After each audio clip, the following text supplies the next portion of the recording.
Love bombing feels amazing because it's designed to. Someone showers you with attention, affection, and promises so intense and so fast that your brain literally can't process it as anything but genuine. But here's what's actually happening. You're being systematically trapped, and the reason you can't walk away is because your nervous system has already been hijacked. Love bombing works because it exploits how your brain bonds with people.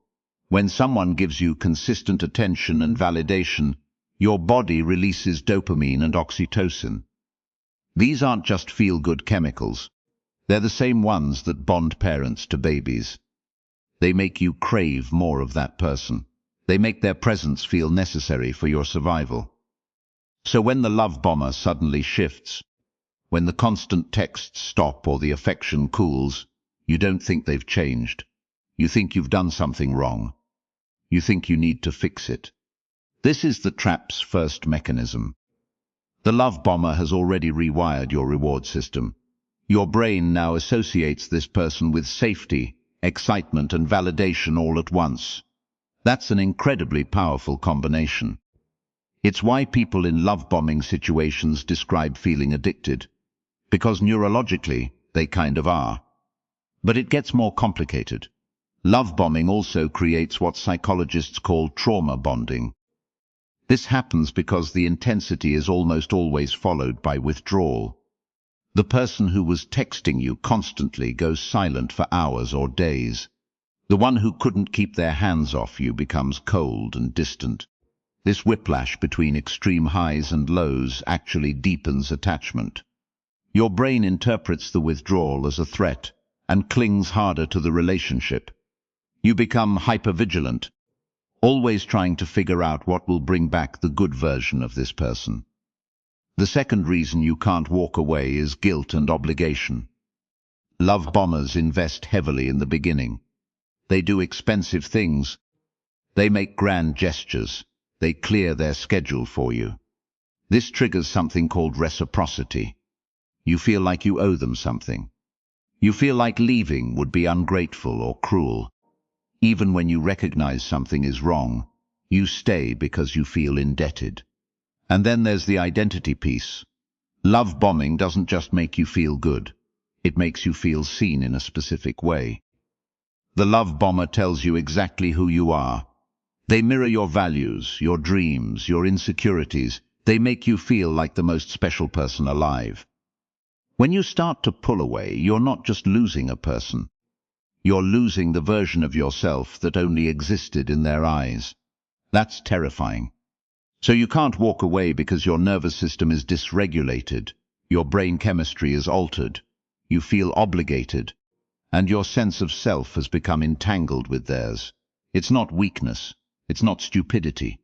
It's how human attachment works when it's weaponized.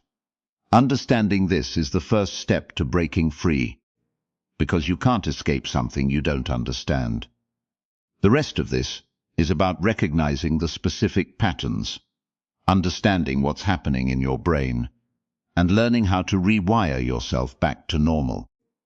So let's talk about what's actually happening in your brain when you're being love-bombed. It's not weakness, it's neuroscience. When someone showers you with attention, affection, and validation, your brain releases dopamine. Lots of it. Dopamine isn't just about pleasure. It's about motivation and reward prediction. Your brain starts to associate this person with survival-level satisfaction. You're not just happy. You're neurologically dependent. But here's the trap within the trap. Love bombers don't maintain that intensity. They can't. It's exhausting to perform.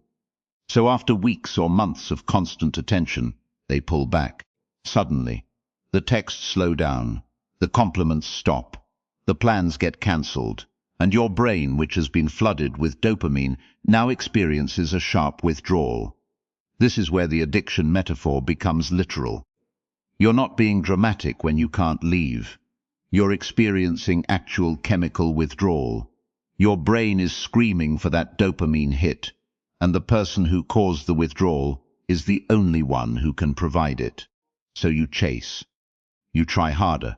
You become more accommodating, more flexible, more willing to accept behavior you'd normally reject. They know this happens. Maybe not consciously, but they've learned it works. So they use it strategically. A few days of coldness, then a sudden burst of affection. You get the dopamine hit again. Your brain learns the pattern. The cycle becomes your new normal. The reason you can't walk away isn't because you're broken. It's because your reward system has been hacked. It's been rewired to treat this person as essential. And breaking that wiring requires more than willpower. It requires understanding what's happening and actively working against your own brain chemistry. This is why no contact is so critical. It's not punishment. It's not being dramatic. It's giving your brain time to rebalance. Without the source of the dopamine, without the possibility of the next hit, your brain eventually recalibrates. The withdrawal passes, the craving fades. But you have to stay away long enough for that to happen. Most people fail at this because they don't understand the timeline. They think a few days or weeks of no contact should be enough. It's not.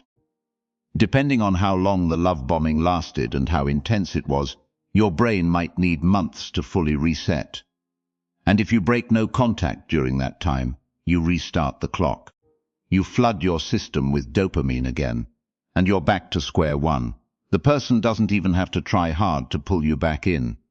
A single text saying they miss you, a single moment of the old intensity, and your brain lights up like a slot machine hitting jackpot. You're right back in the cycle. Understanding this changes everything. It's not about whether you still love them or whether you're making the right choice. It's about your brain's chemistry and your ability to protect yourself while it heals. That's the real battle. That's what we're going to address next. So here's what happens in your brain during this cycle. When someone love bombs you, they're triggering a dopamine response. Your brain isn't just feeling happy. It's flooding with the same chemical that drives addiction. And that's not metaphorical. The attachment system in your brain literally treats this person like a drug. When the withdrawal hits, when they pull back or disappear, your brain enters a state of panic. It's not rational. You're not thinking clearly. You're experiencing genuine neurochemical distress. Your body is in survival mode. And survival mode doesn't care about logic or self-preservation.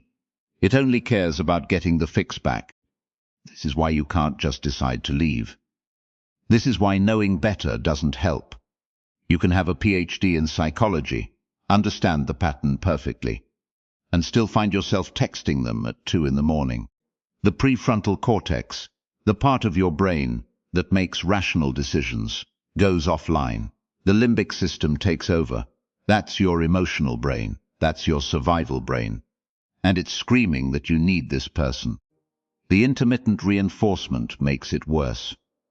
When love bombing is unpredictable, when they're sometimes amazing and sometimes cruel, your brain becomes obsessed with predicting when the next good moment will come.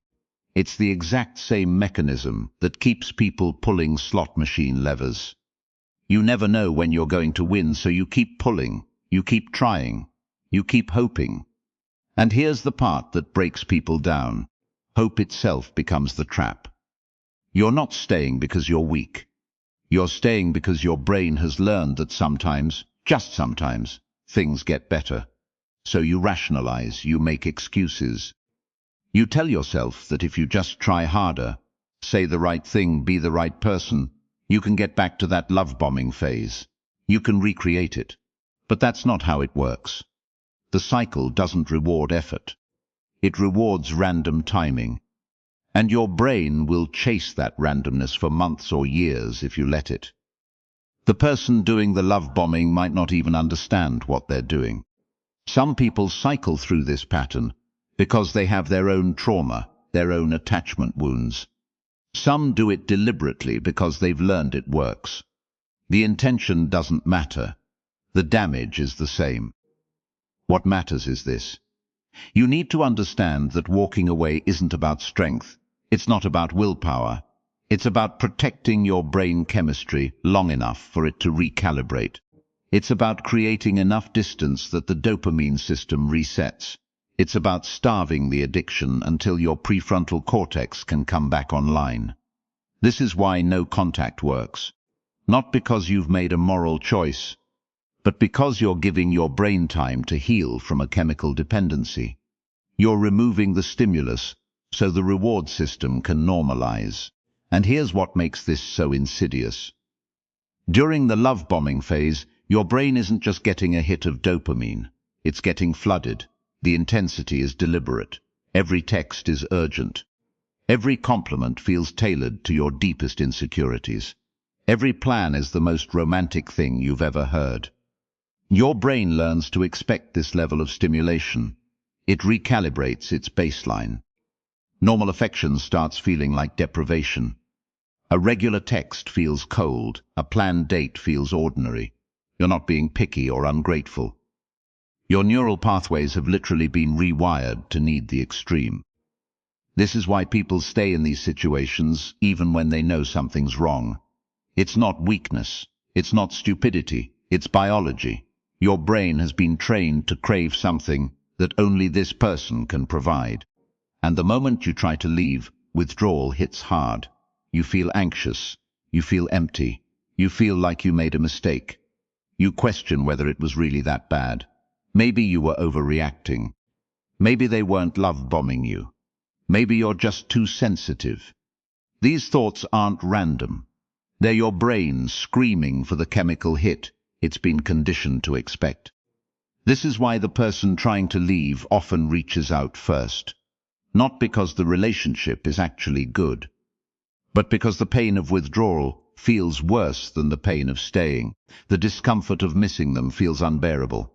So you text, you call, you agree to coffee, and the moment you reconnect, the cycle restarts. The love bomber knows this. Maybe not consciously, but they know it works. When you reach out, they shower you with attention again. The relief is immediate and overwhelming. Your brain floods with dopamine. You feel like you made the right choice. You feel like maybe this time will be different. But it won't be, because the pattern is the mechanism. The cycle is the design. Love bombing isn't a mistake they make at the beginning. It's the template they follow the entire time. Intense connection, withdrawal, reconnection, intense connection again, over and over. The only way to break this is to sit with the withdrawal, to let yourself feel the anxiety and the emptiness and the doubt without acting on it, to understand that these feelings are temporary. They're not truth, they're just chemistry rebalancing. This takes days, sometimes weeks. Your brain will fight you. It will produce every thought, every memory, every rationalization to get you to reconnect. But if you can stay in no contact long enough, something shifts. The cravings flatten, the anxiety lessens, your baseline recalibrates again. You start to remember things clearly. You notice the patterns you couldn't see when you were in the fog. You realize that the person wasn't actually that special. The situation wasn't actually that good. What felt like destiny was just really good marketing. And that's the moment you're actually free, not when you decide to leave, but when your brain finally catches up. But here's what makes this trap so sticky. Even after your brain catches up, even after you see the marketing for what it was, there's this part of you that still wants to believe. Because the alternative is admitting you were fooled. You were manipulated. You let someone convince you that their calculated attention was love. That's a hard thing to swallow. So instead, you negotiate with yourself. You tell yourself that maybe it wasn't that bad. Maybe you're being too harsh. Maybe they really did care, just expressed it poorly. You find reasons to soften what happened. You rewrite the story to make yourself the problem, instead of acknowledging that someone deliberately played you. This is called cognitive dissonance. Your brain is trying to reconcile two incompatible truths. One, that you're a smart, discerning person. Two, that you fell for something fake. Rather than accept both things as true, your brain wants to find a middle ground, and that middle ground keeps you trapped. The person who love-bombed you knows this about human psychology. They're counting on it. They know that once they pull back, once the intensity drops, you'll spend months or years trying to get back to that high. You'll blame yourself. You'll think if you just try harder, if you just change something about yourself, they'll return to the person they were in those first weeks. But that person never existed. That was a character. And characters don't have sustainable arcs. They're designed to hook you, not to last. What actually happens is this: you'll reach out. You'll apologize for things you didn't do wrong. You'll suggest giving it another chance. And sometimes they'll indulge you. They might even love-bomb you again. Just a little bit. Just enough to prove that the early version was real. Just enough to get you back on the hook. This is called hoovering, named after the vacuum cleaner. They're literally trying to suck you back in. And it works because you're not fighting against the person anymore. You're fighting against your own memory of what it felt like to be adored. The real freedom doesn't come from understanding that you were manipulated. It comes from understanding something harder. It comes from accepting that you can be smart and still fall for this. You can be perceptive and still miss the signs. You can be a good judge of character and still meet someone who's exceptionally good at deception. Because love bombers aren't stupid people. They're often charming, intelligent, and genuinely skilled at reading what people need. They just use that skill for extraction instead of connection. And that's not a reflection on you. That's a reflection on them. Once you separate those two things, once you stop blaming yourself for being human, that's when you stop negotiating. That's when you stop checking their social media. That's when you stop crafting the perfect message that might make them understand what they lost. Because you finally understand something they never will. You understand the difference between being wanted and being valued, and you're not settling for the first one anymore. The hardest part comes next.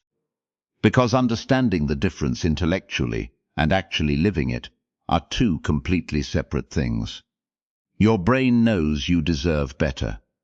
Your nervous system doesn't believe it yet. Love bombing works because it hijacks something primal in you. It's not about being weak or foolish. It's about how your brain is wired to seek connection and safety.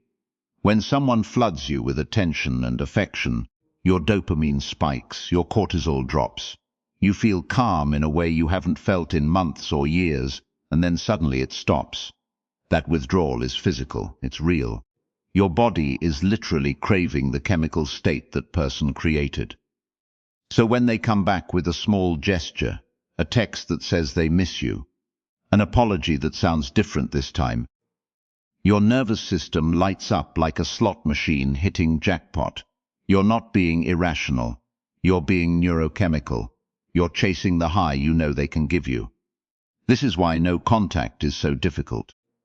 It's not just about missing them emotionally. It's about your brain and body going through actual withdrawal. The first week is the hardest because the craving is loudest. By week 3, most people feel a shift. By week 6, you start to remember who you were before they showed up.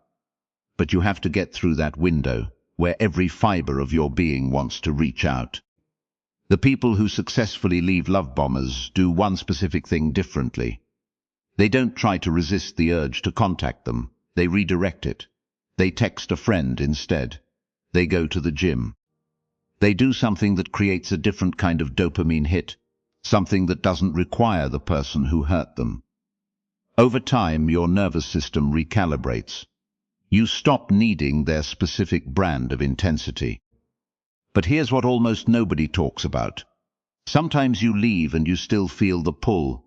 Sometimes you'll be driving and a song comes on, and suddenly you're remembering the good moments, the ones that felt so real. And you'll think maybe you were wrong. Maybe they were just going through something. Maybe love should feel that intense. This is the trap's final form. It's the voice in your head that sounds like your own reasoning, but it's actually the trauma bond talking. A trauma bond is different from love. Love doesn't require you to abandon your own reality to maintain it. Love doesn't disappear the moment you set a boundary. Love doesn't punish you for needing space. When you feel that pull, when you're tempted to reach out, you need to remember something specific. You need to remember not the best moment with them. You need to remember how you felt when they withdrew their attention. You need to remember the confusion, the self-doubt, the way you started questioning whether your own perceptions were real. That feeling was the real them. The intensity was the bait. Leaving isn't about deciding you don't love them anymore. It's about deciding that you love yourself more. And that decision has to be made again and again, sometimes multiple times a day, until one day you realize you haven't thought about them in a week. Then 2 weeks. Then you realize you're actually happy, and they're not the reason for it. That's when you know you're finally free. But here's what most people don't understand about that freedom. It doesn't feel like relief at first. It feels like grief. Because love bombing creates a specific kind of trauma. The person who did it to you wasn't entirely fake. That's what makes it so confusing. They really did feel something. They really did want to make you happy in those early moments. But what they were actually doing was creating a dependency. They were training your brain to associate their presence with safety and worth. So when you finally leave, your nervous system doesn't know the difference between losing a real partner and losing a drug. Because that's what the love bombing was. It was a drug, a hit of validation so pure and so consistent that your brain rewired itself around it. The withdrawal is real. Your dopamine crashes. You crave the high, and that's when the real danger hits. Because now you understand why you couldn't walk away before. It wasn't weakness. It wasn't that you loved wrong. It was that they literally altered your brain chemistry. Understanding this changes everything. It means you can stop blaming yourself for staying too long. It means you can recognize the withdrawal symptoms for what they are. Not a sign that you made a mistake leaving, but proof that you were being manipulated at a chemical level. The path forward requires you to rebuild your own dopamine system. That means finding small sources of genuine joy that have nothing to do with another person. A hobby you abandoned, a friend you neglected, a goal you stopped believing in. These aren't distractions. They're literally rewiring your brain back to normal. And here's the part that separates people who recover from people who get trapped again. You have to let yourself feel bored, real boredom. Because after the intensity of love bombing, normal relationships and normal life feel impossibly dull. Your brain is screaming for that hit again. It will convince you that you overreacted. It will whisper that maybe they've changed. It will make you question whether what happened was really that bad. That's not your intuition. That's withdrawal talking. The people who successfully escape love bombing are the ones who can sit with boredom long enough for their nervous system to recalibrate. They don't rush into new relationships. They don't contact their abuser to just check in. They don't keep their profile picture with that person because they look good together. They do the unsexy, unglamorous work of rebuilding themselves one day at a time. And slowly something shifts. You start to notice that you're laughing at things that aren't related to impressing someone. You make a decision and you don't second-guess it, because you're seeking validation. You spend time alone, and you're not panicking about what it means about your worth. That's when you know the real recovery has started. Not when you stop missing them, but when you stop needing them to prove that you matter, because you finally understand that you always did. And here's what I want you to know as you move forward. This recovery isn't linear. You're going to have days where you remember the good parts and forget why you left. You're going to see their name pop up and feel that old pull. That's normal. That's human. It doesn't mean you're weak or that you made a mistake. What matters is that you don't confuse nostalgia with truth. Love bombing wasn't love. It was a performance. And the fact that you fell for it doesn't make you gullible. It makes you capable of believing in connection. It makes you someone who wanted to see the best in another person. Those are strengths, not flaws. You just have to learn to direct them toward people who actually deserve them. The people around you might not understand why you can't just move on. They might say things like, "But they seemed so into you," or "Why are you still thinking about them?" Don't waste energy explaining. You don't owe anyone a detailed breakdown of your healing. What you do owe yourself is patience and consistency. Show up for yourself the way they pretended to show up for you. But actually mean it. Start noticing red flags earlier. Not because you should be paranoid, but because you now know what they look like. Love bombing isn't subtle once you've seen it. It's the pace that's too fast. It's the promises that come before the proof. It's the way they make everything about them needing you, not about actually knowing you. When you see that pattern again, you'll recognize it, and you'll have a choice. That choice is everything. The love bombing trap works because it hijacks your brain's reward system. It floods you with chemicals that make you dependent. But your brain is also capable of rewiring itself. Every time you choose to sit with discomfort, instead of reaching out to them, you're rewiring. Every time you validate yourself instead of waiting for their text, you're rewiring. Every time you remember that their withdrawal was intentional, not a reflection of your worth, you're rewiring. This takes time, weeks, months, sometimes longer. But it works. You're going to build a life where you don't need someone to love bomb you in order to feel alive. You're going to meet people who show up consistently, without the drama. You're going to recognize the difference between intensity and intimacy. And you're going to trust yourself again. The person you're becoming on the other side of this is someone who knows what real love looks like. Not the theatrical version. The quiet, steady, unglamorous kind. The kind that doesn't need an audience. The kind that builds you up without tearing you down first. That's not just recovery. That's growth. You've got this.